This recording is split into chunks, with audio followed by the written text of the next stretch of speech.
پہلے تو میں نے مسلمانوں کے اخلاق سنے تھے، اب تو میں نے دیکھ بھی لیے. پر یہ بتا جب 12,000 آیا تھا جان کیوں نہیں چھڑائی؟ تو حضرت چارہ کاٹتے کاٹتے رو پڑے. فرمانے لگے تو نہیں نہ جانتا یہ بیٹیاں سانجی ہوتی ہیں، پتہ نہیں نا. میرے رسول پاک نے تو حاتم تائی کی بیٹی کے سر پہ کپڑا رکھ کے کہا تھا بیٹیاں برابر ہوتی ہیں. تو یہ نہیں پتا جب اس کی 6 بیٹیوں کی شادی ہوئی ہے میرے اندر روحانیت کتنی بڑی ہے. فرمایا پھر 12,000 آیا ہے تو 2-4 بچیاں پھر گئی ہیں. تجھے نہیں پتا میں اندر سے راضی کتنا ہوں، میں تیری نوکری کرتا رہوں گا، پتہ نہیں اللہ کتنی بیٹیوں کو بیاہ دے گا. اتنا رویا وہ عیسائی کے پیروں میں بیٹھ گیا، کہنے لگا بابا میں نے تیری مخالفت کی ہے پر تیرے قریب آ کے پتہ چلا ہے کہ تو بہت اونچے اخلاق کا مالک ہے، اور اگر تیرا یہ مقام ہے تو تجھے اخلاق سکھانے والے محمد عربی کی شان کتنی ہوگی. ظالم کی بولیے جاتے نہیں لوگ جھوٹے گواہ بن کے. وکیل صاحب کو نہیں پتا ہوتا کہ یہ بندہ مجرم ہے جو میرے پاس آیا؟ کیا مجرموں کے وکیل نہیں ہوتے؟ بولے تو اس کو پتہ نہیں ہوتا وکیل صاحب کو کہ یہ صاحب مجرم ہے میرے پاس مقدمہ لے کے آئے. اور اگر بے ادبی نہ ہو جائے تو میرا خیال ہے قاضی عدالت کو بھی پتہ ہوتا ہے کہ مجرم کون ہے اور مظلوم. میرے نبی پاک صلی اللہ علیہ وسلم نے اس قدر زیادہ سختی فرمائی اس مسئلے میں. فرمایا جس کو پتا تھا کہ فلاں آدمی ظالم ہے، ظلم کر رہا، پھر وہ ظالم کا گواہ بنا یا اس نے ظالم کی مدد کی، کتنی کی؟ شارحین لکھتے ہیں چاہے اس نے ایک جملہ بول کے کی، چاہے ایک، سارے بولیے، چاہے ایک غریب کو اس نے ظلم کیا تو کہتے ہیں علاج یہ سی، چاہے ایک جملہ بول کے کی. شارحین اس حدیث کی شرح میں لکھتے ہیں ایک جملہ بول کے چاہے مدد کی. جس بندے نے کسی ظالم کی مدد کی کسی مقدمے میں یا کسی صورت میں اور اسے پتا تھا یہ ظالم ہے، میرے نبی پاک صلی اللہ تعالی علیہ وسلم فرماتے ہیں اگر اس نے مدد کی، ابھی ظالم کی بات نہیں ہو رہی، ظالم کے مددگار کی بات ہو رہی، اگر کسی نے ظالم کی مدد کی تو حضور فرماتے ہیں خدا بھی اس سے بری ذمہ ہے، رسول بھی اس سے بری ذمہ ہے. سنبھال کے رکھے اپنی نمازیں، قربانیاں، حج، زکوٰۃ سنبھال کے رکھے. اگر ظالموں کا مددگار ہے، الیکشن آ لینے دے، آپ کو نظر آ جائے گا کون کون ظالموں کا مددگار ہے، نظر آ جائے گا. اپنی جیب سے لوگ پیسے دے کے ظالموں کی مدد کریں گے، ان کے فلیکس چھپوائیں گے، بورڈ لگوائیں گے، جیبوں سے پیسے دے کے. ہم نے خود آگ لگائی ہے چمن میں اپنے، بے سبب گردشی ایام کو الزام نہ دو. ہم نے خود نور کا ظلمت سے کیا ہے سودا، کر کے توہین سحر شام کو الزام نہ دو. ظالموں کے مددگار میدان میں آ گئے.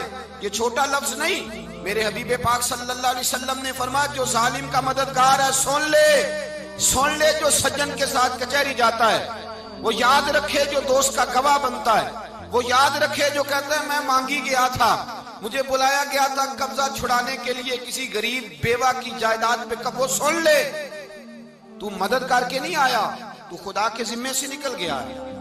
رسول پاک نے فرمایا تیرا میرا تعلق ختم ہو گیا، تو ظالم کا مددگار ہو گیا.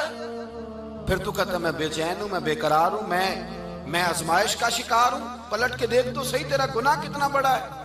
میرے نبی پاک صلی اللہ علیہ وسلم کا ایک اور فرمان سن لیں، ابن ماجہ ابو داؤد میں موجود ہے. اس حدیث کو آپ نے یاد کر لینا ہے. کر لیں گے انشاءاللہ؟ سارے کہیے انشاءاللہ کر لیں گے یاد.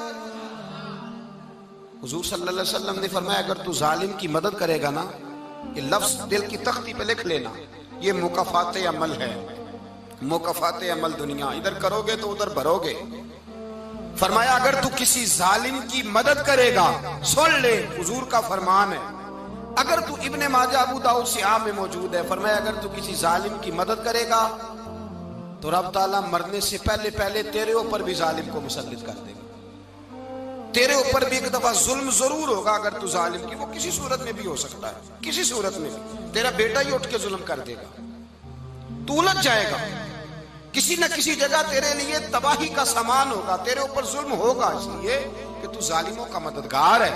چاہیے یہ تھا کہ تو مظلوم کی مدد کرتا، انسانی ایمانی یقین کا فریضہ سر انجام دیتا. تو ظالموں کا مددگار ہو گیا. ٹٹول کے دیکھ لیں، رزلٹ نکال کے دیکھ لیں، ہمارے زمانے میں ظالموں کے مددگار زیادہ ہیں. اتنی لمبی زبانیں نکال کے ظالموں کی مدد کرتے ہیں. بڑے بڑے کالم نویس اللہ نے انہیں قدرت دی لکھنے کی، تو اپنا قلم ظالموں کی مدد میں خرچ کرتے ہیں۔ وہ لوگ جن کو اللہ تبارک و تعالیٰ نے قدرت دی، ہمت دی، طاقت دی، کچھ لوگ ان کے حلقہ احباب میں، وہ اپنے لوگوں کو استعمال کر کے ظالموں کی مدد کرتے ہیں، ظالموں کی مدد کرتے ہیں۔ میرے نبی کریم سید عالم نور مجسم صلی اللہ علیہ وسلم نے فرمایا، اگر تو نے ظالم کی مدد کی تو جب تک تو توبہ نہیں کرے گا رب تجھ سے ناراض ہی رہے گا۔ اللہ تجھ سے، او بھائی جس سے رب بھی ناراض ہو گیا، نہ کھانا نہ پینا نہ سونا نہ جاگنا نہ نیند، پھر تیری ہر چیز تیرے لیے آزمائش ہو جائے گی، پھر تیرا سایہ بھی تیرے لیے خوف کا سامان بنے گا، پھر زندگی جیتی جاگتی لاش بن جائے گی، تو اپنے کندھوں پر اپنی میت اٹھائے پھرے گا جب تو ظالم کا مددگار ہوگا۔ اور نبی پاک صلی اللہ علیہ وسلم نے فرمایا، ظالموں کا مددگار بھی ظالم ہوتا ہے، ظالموں کا مددگار بھی، سارے بولے، ظالموں کا مددگار بھی نہیں، کو نہیں، آپ سارے نہیں بولے، ایک دفعہ بولے، ظالموں کا مددگار بھی، پکی بات ہے، ظالموں کا مددگار بھی۔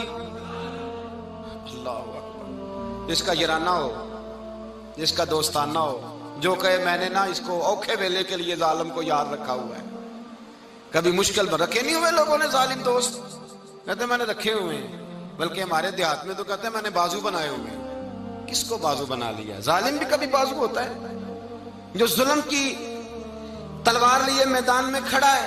قارون، حامان، فرعون، نمرود کا حال نہیں لوگوں نے دیکھا؟ اپنے زمانے میں آپ نے کتنے لوگ نہیں دیکھے جن کے سائے سے، آواز سے لوگ کانپتے تھے؟ پھر پولیس کی گاڑیوں میں وہ اس طرح مردہ پڑے کہ دنیا نے تماشا دیکھا ان کا۔ یہ رنگ ہم نے دیکھے نہیں اپنے آنکھوں سے۔ فرمایا ظالم کا مددگار بھی، جو کار میں بٹھا کے لے کے گیا وہ بھی ظالم، جس نے چائے پلائی وہ بھی، جس شخص نے کھانا کھلایا وہ بھی، جو کچہری تک ساتھ گیا وہ بھی، جس نے فلیکس کے نیچے، بڑے شرابی کے نیچے چھوٹی اپنی فوٹو لگائی وہ بھی، جو ووٹ کی پرچی ڈالنے گیا وہ بھی۔ کہہ دینا باہر نکل کے کہ حضرت صاحب نے سیاسی تقریر کی ہے، کہہ دینا، پر بات تو سچی ہے نا۔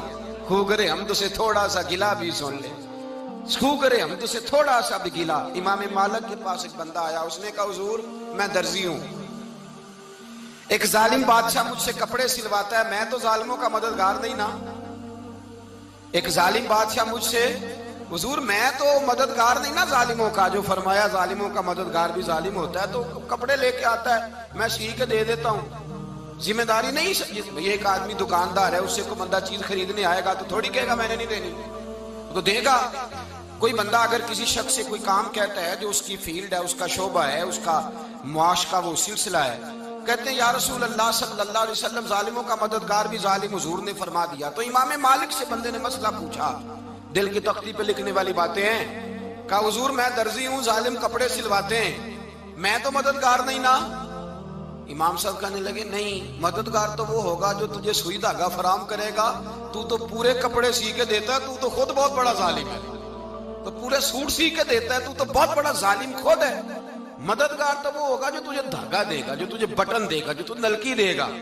جو ظالم سے اتنی نفرت ظلم کر کے بندہ ہے، یہاں تو ہمارے زمانے میں ہیرو بن جاتے ہیں لوگ، ظالم ہیرو ہے، لوگ اس سے ڈرتے پھرتے ہیں، گھومتے پھرتے ہیں، اور بہت سارے کم مزاج لوگ اس کے پیچھے ہاتھ باندھ کے پھرتے ہیں۔ ظالموں کی مدد کرنا، ظالموں کے ساتھ رہنا، یہ ظلم ہے، ظلم، یہ زیادتی ہے۔ میرے نبی پاک صلی اللہ تعالی علیہ وآلہ وسلم نے ارشاد فرمایا، یاد رکھو رب فرماتا ہے میں مظلوم کی مدد ضرور کروں گا، چاہے جلدی کروں چاہے دیر سے کروں، میں مظلوم کی مدد۔ اور حضور صلی اللہ علیہ وسلم نے فرمایا ہے، حضرت معاذ بن جبل کہتے ہیں حضور نے مجھے یمن کا گورنر بنایا، جب میں جانے لگا نا تو حضور نے بڑی نصیحتیں کی، بخاری میں موجود ہے، فرماتے ہیں جب میں پلٹنے لگا تو میرے رسول نے فرمایا معاذ ایک منٹ ٹھہر جا، ایک بات میری یاد رکھنا، اس کو نہ بھولنا۔ کہا حضور کیا؟ فرمایا دیکھنا کسی پہ ظلم نہ کر بیٹھنا، کہیں تجھ سے زیادتی نہ ہو جائے۔ محبوبہ پھر حضور نے فرمایا سن میرے معاذ، میں تجھے گورنر بنا رہا ہوں، زیادتی نہ کر بیٹھنا۔ یا رسول اللہ صلی اللہ علیہ وسلم کیا ہوتا ہے؟ تو میرے کریم نے فرمایا جب مظلوم دعا کے لیے ہاتھ اٹھاتا ہے تو عرش کا مالک کہتا ہے فرشتوں پیچھے ہٹ جاؤ، عرش کا مالک کہتا ہے فرشتوں پیچھے ہٹ جاؤ۔